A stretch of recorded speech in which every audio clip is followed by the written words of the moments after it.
Nice. Nice. Well, here we are, ladies and gentlemen. Harlequin here with 5-star General moving into the ace match, game 3 between SheffElite and Trojan. SheffElite playing as the Lictor Alpha still from game 2, but we saw a slight change here with the Warp Spider Exarch popping out for Trojan. So, yeah, man. I don't know. Pretty good. It's quite likely, by the way, guys, that SheffElite has no idea that Trojan has changed his hero because his race has not changed. So, as far as SheffElite knows, I don't believe there's anything different. You got same opening builder, double Termagant Broods right now out of the Lictor Alpha. Let's see here. Howling Banshees, of course, out of Trojan. And there we have it. Now he sees it.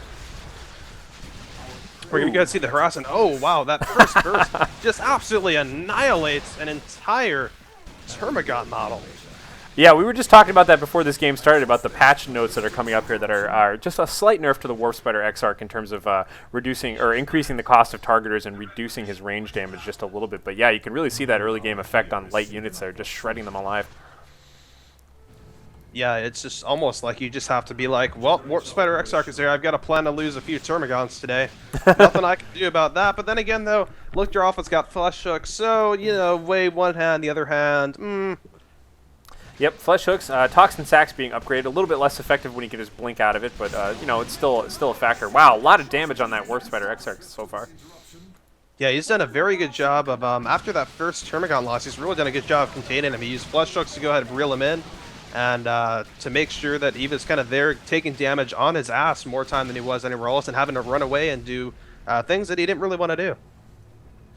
The Howling Banshees, once again, are sort of a non-issue. He's doing a really good job just kind of putting pressure on them, keeping the Lictor Alpha in front, got the Poison Sacks, going double Poison Sacks now, upgrading it on both Termagants right there. And the Hormagants are just kind of being nice and harassy, taking quite a bit of damage at this point as the Warp Spider Exarch is just kind of putting some fire on them. Gonna have to retreat on home, but that's cool. Triple Generators up right now for SheffElite, and double Generators up right now for Trojan. So we are seeing that both players are focusing a bit on tech, and I believe SheffElite will probably be looking for that Ravener Brood again that we saw last game. Interestingly, though, we have not seen any of the Spore Mines this game that we saw last game. Do you think that may be possibly due to the map being a little bit bigger, maybe a little more open, maybe a little fewer ways to get Spore Mines in there? Yeah, I wonder if it's the map or just maybe a little bit of considerations for the fact that the Warp Spider can pick them off so easily or something to that effect, but it's curious that he didn't build them again. We'll have to see. He was really effective with them last game, it seemed, so I'd be surprised that he wouldn't at least, you know, I would have thought he would get them and just use them differently as opposed to not get them at all, but I don't know. Time will tell. Yeah. Yeah, I definitely agree with that assessment.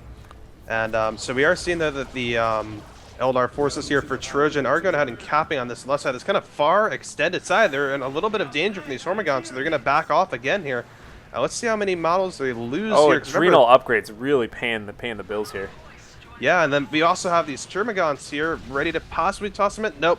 So they do only get 2 models off, so we don't see that drastic Guardian squad going down from 5 members to 1 like we did last game, but nonetheless, still significant bleed being done on retreat here by SheffElite. Yeah, Rangers are out and about right now. Shuriken Cannon's coming out, so that combination's out there and potentially lethal, but he's going to have to be careful again.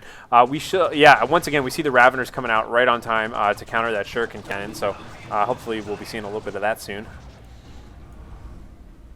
And we are seeing here that apparently spiders make SheffElite cry. But other than that, we are seeing that Trojan is taking this kind of middle position here. He seems to be fortifying it. Actually, somewhat aggressively. Usually when I look at Warp Spider Exarch players try to take this position, they'll sort of stand a little bit back, like up here. I know you can't really see what I'm highlighting here, Harley, but hopefully the viewers can. Yeah.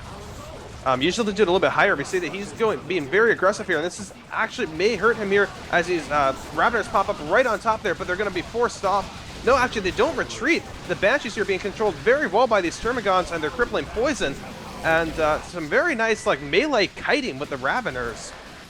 Nice looking flesh hooks there. Oh, but right as they retreat, and man, that was brutal. Exactly like you said. You totally called it. He was, you normally, this is my company of heroes like instincts kicking in, but you normally don't want to have your machine gun teams on the edge of your territory. You want to have them back behind the thing that you're actually defending, so that people are kind of suckered into walking into range. By having them up so far front, he was just kind of inviting a face-forward attack right there, and he definitely got pushed back by it. Yeah, particularly shurikens, which have pretty good range for setup teams. So we are going to see that the Raveners do not seem to have enough energy, or at least jump may not. My bad. Burrow strike may not be off cooldown to go burrow ahead and jump, deal with the. May not be out of cooldown there to go ahead and deal with the shurikens, so they will be forced off. And now the Warp Spider X-Dark here is engaging these dual Termagants, and now the shurikens moving in the middle. So we are seeing that Trojan has moved back in. And both players, by the way, almost in the same spot economically. You see that Trojan has just a little bit less requisition there. Looking pretty good. Still no sign of any sort of tier 2 or anything. Oh, there we go. Right as I said, There we go. Trojan's got it, up. and SheffElite should be popping it any second now. Any second now, tier 2 is going to be going up for everybody, so that'll work itself out. Anyhow, scores looking relatively even. Of course, we've got a slight advantage here for Trojan at 464. I think. I don't know. Did you catch where the scores reversed again? We'll have to find out as soon as he casts. We'll be able to one. tell. Yeah, exactly. Next patch can't come soon enough, eh? I'd like to give a big shout out, by the way, to Mr. Quasimodem, who I believe was the programmer who fixed that bug. So super thank you to him. I think we also have to thank you for bugging him to fix it, right? Yes, it's true. I was bugged enough by that to bug them. Looks like Termagants here being chased away, taking quite a few casualties. Oh god. This could be a little bit of trouble for him. We're going to see maybe not enough energy for flesh hooks, definitely, but the Raveners are going to come in. Oh no! The snipe from the Rangers goes ahead, finishes off that Termagant squad. Well, this just puts SheffElite in not the position he wanted to be in at this stage in the game here.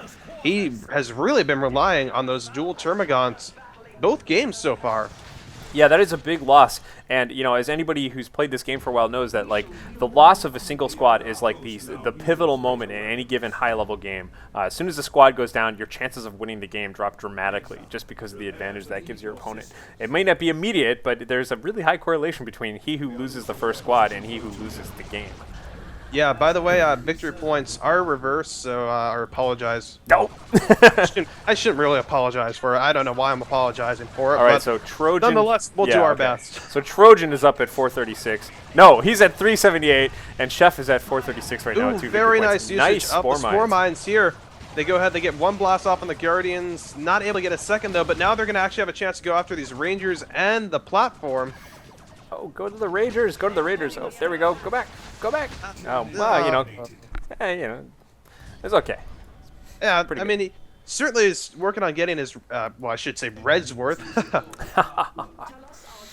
But, so yeah, a little bit kind of interesting. I'm not sure if he ever really intended that or if it just happened to work out that way. But definitely works to be able to do the call in there and then to be able to bring them over to the side there. I mean, to have a nice job here with the Burrow strike to knock back the Banshees, but one of the Raveners throws up late. No. Oh, wait, my bad. Actually, the second Ravener squad decided to burrow. He was trying to chain the burrows, and so the Honor call-in that was targeted at the first Ravener squad actually ends up hitting the second one, and there was nothing that SheffElite could do to cancel the ability. He could only sit there and watch as his Raveners unburrow into a rain. It was like of the most perfect Autark shot, and it was completely unintended. But that was brutal. I was just about to compliment SheffElite that having the double Raveners on the field now backed up by the Venom Brood puts him in a pretty strong position. And bam, losing a second squad. That's going to be really difficult.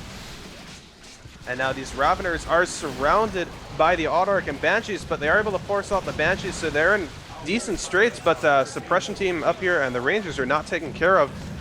So still a little scary here for SheffElite. He's not really able to cloak his Lictor Alpha either. Maybe he's trying to get a leap, but no, he's just going to back it off. But the Autark is very, very low, but able to get out all right because of her great speed here. Yeah, it was it was starting to look like SheffElite was going to climb on top of this because the Howling Banshees were looking a little bit less effective. It looked like he was getting pretty good positioning here, but losing that squad now and that the outcome of that battle being kind of anybody's game at this point once again. So we see the Warp Spider Exarch just kind of sitting here stalling for time, actually, as much as he can, then finally retreating out. And, you know, no issue with that for Trojan, as we got a little bit of backcapping going on by SheffElite, grabbing that left side victory point, but the middle and the top side victory points still belong to Trojan. Yeah, looking pretty good here. Interesting. Interesting indeed. Hormagaun's just kind of poking around here. Ooh, tier 3 from SheffElite now. That's interesting. Got our Artok just kind of engaging. We're at sort of our low point in the battle right now, where kind of both teams retreated away from the center and then both just kind of decided to spread out again. Still strong looking central control here for Trojan. Definitely with this combination of Ranger and Shuriken weapons team out there, but that Ranger's looking a little bit fragile here with only the one unit. Oh, and he calls it, and the Raveners He's going to go for it, but he's got to get out of there unless he wants to lose Ravener models, and they are dropping health fast. There goes one Ravener model. We're going to see a second go down. Nope, they're going to get, the rest are going to get out there. That is partially because the Raveners are some of the faster units in the game. Not quite comparable to the Autarchs. Well, actually kind of comparable to the Autarch speed, I guess. But I think they're around 7.5, which is quite high, so yeah, they're able to escape on retreat pretty well. Yeah, so we've got the Warp Spider Exarch out there. We've got the Venom and Brood, I guess just providing the ranged synapse there. Yep. No real need otherwise, but why not? I mean, of course, it would have been a lot better if you had the second Termagon Brood out there and the second Ravener squad out there, but okay. Definitely. It's really a build here designed to have at least 2x of one of those two. But nonetheless, so it's still a force multiplier for only having what he's got, too. So just by having those out there, the remaining ones are much better. And now we're seeing a Lictor coming. I was going to ask you, how do you read that exactly? I'm not used to seeing just a regular Lictor being produced by the Lictor Alpha player here. I could read it as Lictor spam. It's something that's kind of come about since they gave Lictors melee heavy. So they're kind of all-around units that are able to do a pretty good job with everything. They've got Flesh Hook, so they've got Flesh Hook, they've got Leap. The Flesh Hook and Leap will allow them to really do a number on the platform, the Shuriken Cannon platform, as well as the Rangers. He'll also be able to really do a good job of disrupting these Warp Spiders that just came out, and the Warp Spider XR. So it is something I've seen work pretty well in the past, and it's probably a pretty good choice here, honestly. Yep, looks like he's upgrading his Lictor right now to have Vanguard. Do you expect him to get more Lictors? I do expect to see maybe at least one more, but we are not seeing him spend... Oh, he doesn't have the power for that right now. Okay, my bad. Apparently Flesh Hook just bugged out, so unfortunately, I always hate to see that when abilities bug out. And always the worst times, you just kind of wish, like, for a tournament at least, that, like, game, please work right during tournament. But unfortunately, bugs are bugs, and bugs will be bugs, I suppose. Bugs will be bugs. Anyhow, looks like SheffElite is trailing behind at 300 versus 356. 2-1 victory points, so we'll have to see what's going on there. The Warp Spider Exarchs or Warp Spiders are continuing to blink all around. Ooh, nice pounce right there by the Autarch. Yes, very nicely. She's getting in there, getting nice and nitty-gritty there with her Executioner and her shield up a little bit. Taking a bit of damage. Probably going to want to head on out of there as soon as this is done. This Lictor's going to have to be really careful. These Howling Banshees, they're following him in. But no follow-up from either the Warp Spiders or Warp Spider Exarch. And ooh, we just had the Warp Spider leader, I believe, snipe there with a Flesh Hook.